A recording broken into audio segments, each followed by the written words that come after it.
Halo, di sini saya akan menjelaskan berkaitan dengan cara menentukan suatu larutan itu mengandung asam atau basa, yaitu dengan menggunakan indikator asam basa. Pada dasarnya, indikator itu merupakan suatu senyawa kompleks yang bisa bereaksi dengan asam dan basa. Dengan indikator, kita jadi bisa mengetahui suatu zat bersifat asam atau basa. Nah, indikator sendiri terbagi menjadi beberapa jenis, yaitu indikator alami, indikator universal, dan yang paling umum digunakan adalah kertas lakmus dan pH meter. Yang pertama adalah indikator alami. Indikator alami itu adalah indikator yang dibuat menggunakan ekstrak tumbuh-tumbuhan seperti bunga, umbi, kulit buah, juga daun-daun berwarna. Dan contoh spesifiknya itu seperti kunyit, kubis merah, kubis ungu, bunga sepatu, bunga mawar, bayam merah, dan granit. Dengan menggunakan indikator ini, kita bisa menentukan suatu larutan bersifat asam, basa, atau netral. Cara mengetahuinya itu dengan meneteskan ekstrak tumbuhan tadi ke dalam sebuah larutan. Kemudian lihat perubahan warnanya. Dari perubahan warna itulah ya kita bisa tahu mana larutan yang mengandung asam atau basa. Yang kedua adalah indikator universal. Berbeda dengan indikator alami. Indikator universal ini merupakan campuran dari berbagai macam indikator yang dapat menunjukkan pH atau power of hydrogen suatu larutan dari perubahan warnanya.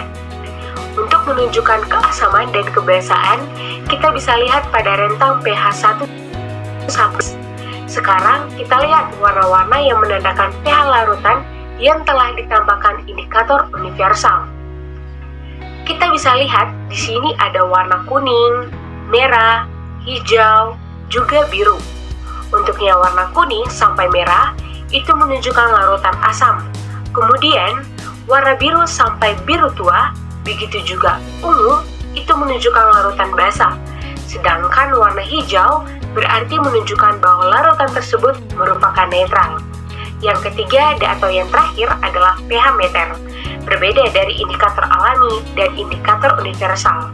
pH meter merupakan sebuah alat elektronik atau bisa dikatakan alat yang lebih modern untuk mengukur pH atau derajat keasaman dan kebasaan suatu cairan atau ada khusus yang berfungsi untuk mengukur pH bahan-bahan semi padat.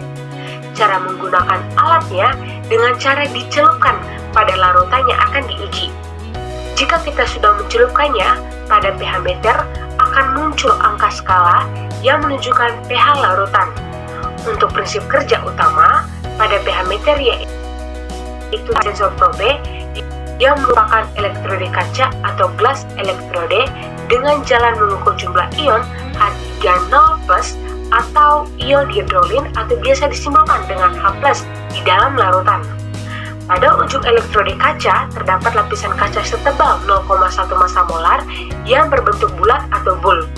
Bulb ini dipasangkan dengan silinder kaca non-konduktor atau plastik memanjang yang selanjutnya diisi dengan larutan HCl 0,1 mol per dekameter kubik. Di dalam larutan HCl terendam sebuah kawat elektrode panjang berbahan perak yang pada permukaannya terbentuk senyawa setimbang AgCl. Konstannya jumlah larutan HCl atau hidrogen klorida pada sistem ini membuat elektrode Ag atau AgCl memiliki nilai potensial stabil. Baik, mungkin itu saja yang bisa saya sampaikan. Sampai jumpa di lain hari. Bye!